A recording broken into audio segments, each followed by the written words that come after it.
Hello, this is Science Professor Obene, and today our objective is to examine the law of conservation of energy. And in our previous lessons, we talked about energy, and we said energy is the ability to cause things to change or to move. We also examined the factors that affect potential energy. And we said that mass, the greater the mass, the greater the potential energy. Also, potential energy is affected by relative position. The greater the relative position, the greater the potential energy. Relative position, elevation, or height. Okay, so the greater the elevation or height or relative position, the greater the potential energy. So we look at this example of 3 basketballs, and we ask ourselves which of the basketballs will have the greatest potential energy. And we discussed that the first basketball will have the greatest potential energy because it's at a greater elevation or height. And remember, potential energy is affected by height or relative position. The greater the height, the greater the potential energy. All right. In our previous lesson, we also discussed factors that affect kinetic energy. 2 factors affect kinetic energy. The first one is the mass. The greater the mass, the greater the kinetic energy. Also, the greater the speed, the greater the kinetic energy. So here we have Mr. Big and Lady Newton. Mr. Big weighs 350 pounds, Lady Newton 110 pounds. And the question is, who has the greater kinetic energy? And what we should also know is that they are all running at the same speed, 5 meters per second. And we know that Mr. Big has greater weight. All right? So that also means that Mr. Big has greater mass. Mass and weight, they are not exactly the same. Weight is a force. Mass is the quantity of matter or stuff inside an object. So this means that Mr. Big has more quantity of matter or more stuff inside of him than Lady Newton. Therefore, Mr. Big will have greater mass. And if they are all running at the same speed, it also means that Mr. Big will have the greater potential energy because Mr. Big has greater mass. The more mass an object has, the greater its kinetic energy. We should remember this. The more mass an object has, the greater its kinetic energy. In other example, we also look at how speed affects kinetic energy. And on the left, we have Mr. Big coming in at 350 pounds. On the right, we have Mr. OMG, also 350 pounds. So they all have the same mass, the same quantity of matter, the same quantity of stuff inside of them. But a question or what we need to also remember is that Mr. OMG is running faster, has greater speed than Mr. Big. So in this situation, who do you think will have the greater kinetic energy? And we say kinetic energy is affected by speed. So the faster something is moving, the more kinetic energy it has. So in this case, Mr. OMG will have the greater kinetic energy. And because it's running faster. So think about it. If both of them are running, okay, and Mr. OMG is running faster, they have the same mass. If they both, each of them, bump into you, which one will cause greater change? And we all can understand, see that Mr. OMG, because he's running faster, when he bumps into you, that will cause greatest change, greatest impact. And that's energy, the ability to cause things to change or to move. In the other example too, we have Mr. Big, 350 pounds, Lady Newton. They are all running at the same speed.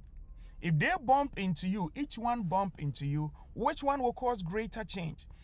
And we should all know that Mr. Big bumping into you will have the greatest impact.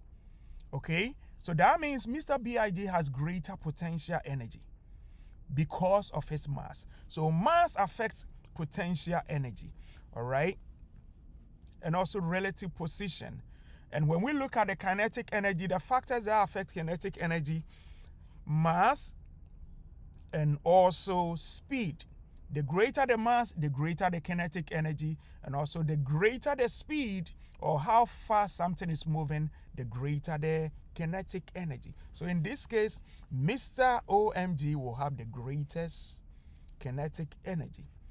All right? So our focus today is to examine the law of the conservation of energy.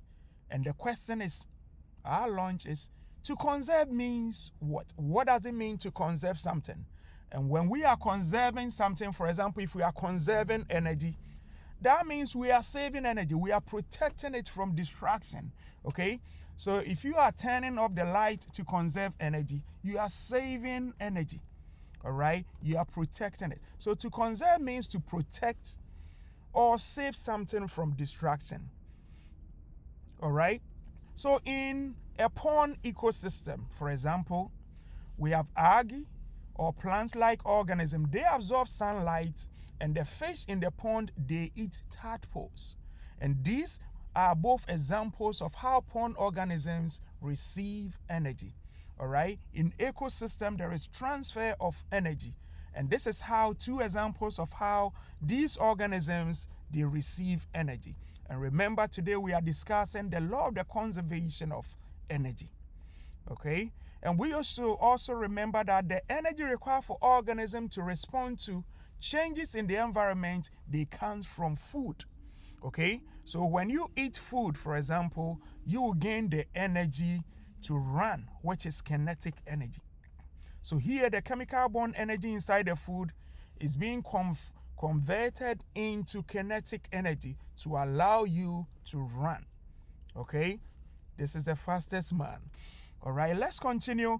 The law of the conservation of energy, it says that energy is neither or never created nor destroyed, but energy can change from one form to another.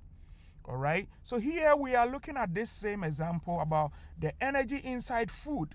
Food contains chemical bond energy, and the energy inside food, when you eat the food, it will be converted to kinetic energy to allow you to run.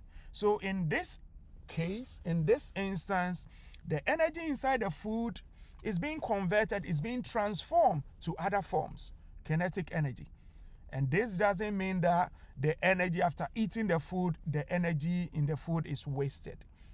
No, the energy is never created nor destroyed, but that energy has been transformed to other forms. And that's the law of kinetic energy.